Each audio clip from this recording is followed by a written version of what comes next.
Hablando un poco de la neurofibromatosis tipo 1, esta tiene una incidencia mundial de entre 1 por cada 2.500 a 3.000 pacientes y fue descrito por von Recklinghausen en 1882. Tiene un patrón autosómico dominante y el locus genético se localiza en el cromosoma 17q11.2. Este gen produce una proteína citoplasmática llamada neurofibromina que tiene múltiples funciones. Unas de ellas actúa como un gen supresor de tumores, ya que actúa en parte como un regulador negativo del protooncogen RAS, que pasa a desactivarlo normalmente. Actúa también como un regulador de la proliferación, supervivencia y diferenciación astroglial de células madre neurales. También regula la señalización de la liberación de la GABA, el cual es una parte importante para el aprendizaje. Y también la pérdida de esta proteína, la neurofibromina, causa la proliferación del músculo liso, lo cual puede inducir a una vasculopatía. También interviene en la formación y remodelación ósea. Y otra parece ser necesario para la mielinización normal de las células de Schwann. Pasando a las manifestaciones clínicas, es realmente variable en estas patologías. Realmente todas tienen como que un patrón que afecta de manera multisistémica. Comúnmente la neurofibromatosis tipo 1 afecta cerebro, cráneo, órbitas, columna vertebral, sistema musculoesquelético y piel. Como podemos ver del lado izquierdo, hay criterios diagnósticos de neurofibromatosis tipo 1, lo cual si se cumplen dos o más criterios se puede hacer el diagnóstico. Otras manifestaciones puede haber trastornos del aprendizaje, puede tener el paciente déficit de atención e hiperactividad y algunas vasculopatías, como mencionaremos más adelante.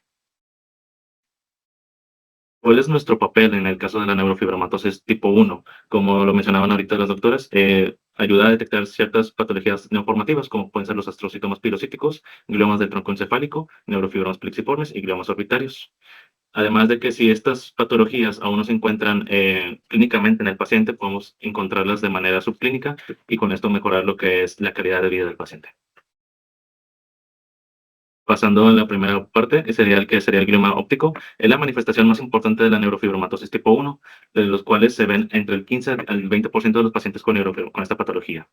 De estos tumores que presentan estos pacientes, entre el 30 al 50% causarán síntomas clínicos, que lo más común es pérdida de la visión. Los gliomas ópticos se presentan antes de los 7 años y pueden afectar solamente el nervio óptico, ambos nervios ópticos, el quiasma o las vías ópticas. Algo que se me hizo interesante es de que para poder diferenciar un glioma de un paciente con neurofibromatosis con uno que no tiene neurofibromatosis es la localización.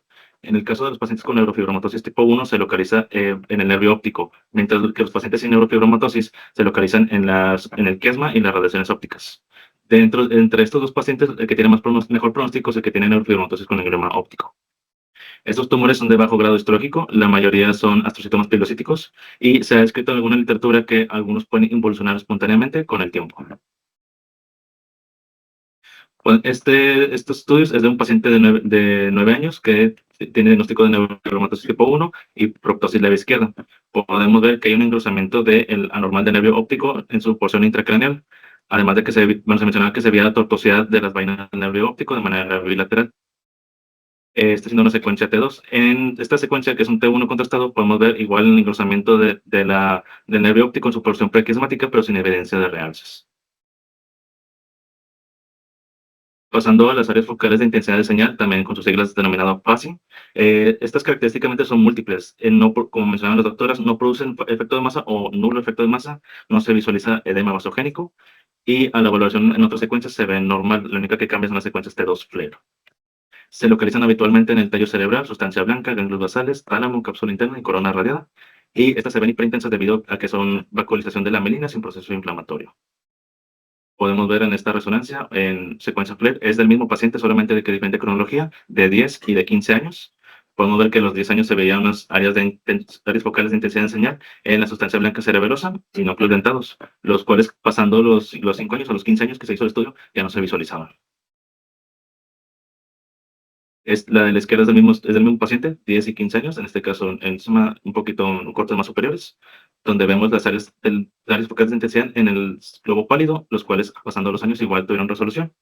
Y este es de otro paciente, un FLAIR en corte axial, donde vemos igual áreas de focales de intensidad en lo que es el globo pálido y ambos tálamos. Pasando ahora a las alteraciones vasculares, estos consisten en la proliferación de la íntima del músculo liso, los cuales condicionan estenosis u oclusión y se visualizan más comúnmente en las arterias carótidas. Lo más común es que sea en la arteria carótida común, en la carótida interna, en la cerebral anterior y en la cerebral media. El fenómeno de moyamoya se considera como una enfermedad vasculoclusiva, progresiva, idiopática, no inflamatoria, no aterosclerótica, que ya dijimos las arterias que afectan normalmente. Esta patología y estos hallazgos de estenosis pues producen lo que es un agrandamiento de las arterias lenticuloestriadas que funcionan como vasos colaterales.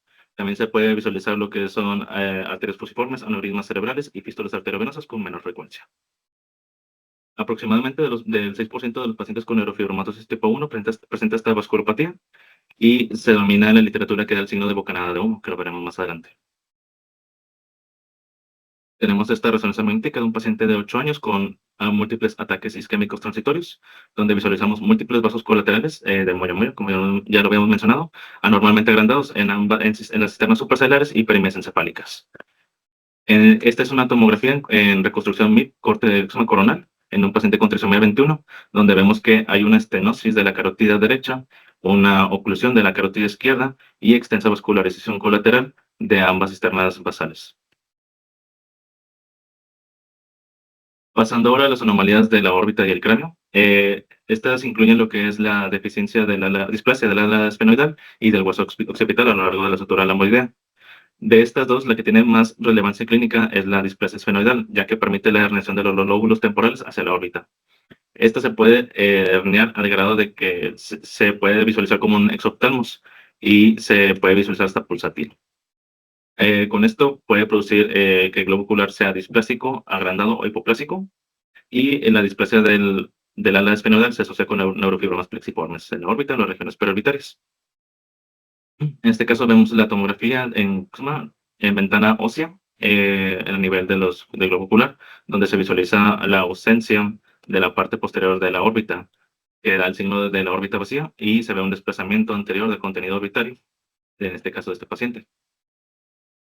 Visualizándolo ahora en una reconstrucción coronal del mismo paciente, vemos igual la ausencia de la parte posterior de la órbita y además en la ventana para cerebro vemos que se está herniando el lóbulo temporal hacia la cavidad orbitaria. Pasando ahora a los tumores medulares, el tumor más común en pediatría y en el caso de los neurofibromatosis son los astrocitomas pilocíticos, los cuales tienen una ubicación excéntrica dentro de la médula espinal. El sitio más común afectado es la porción dorsal y se visualiza como un agrandamiento difuso de la médula, eh, los cuales son bien definidos y son bien definidos, sí. En este caso vemos este paciente de 2 años, el cual en la clínica refería disminución de la función del brazo, no especificaba cuál realmente, y anomalías de la marcha, lo cual se visualiza una lesión expansiva en secuencia T1 levemente hipointensa dentro de la médula espinal cervicotorácica. Pasando a visualizarlo en un T2 y un T1 contrastado, vemos la misma masa, en este caso en T2 heterogénea, con aumento de la intensidad, eh, el cual produce la expansión y el ensanchamiento del canal espinal, lo cual nos habla como cambios crónicos. A la valoración con el estudio contrastado, vemos realce irregular y heterogéneo, lo cual nos hace empezar en un astrocitoma difuso. Pasando a la ectasia ductal, esta es definida como una dilatación o ensanchamiento del saco dural. Este se visualiza en el 75% de los pacientes con festoneado vertebral posterior y 25 con festoneado lateral. Pueden provocar erosión vertebral de la porción posterior, como podemos ver en la imagen, y clínicamente presentan dolor lumbar o radiculopatía en glúteos sin piernas.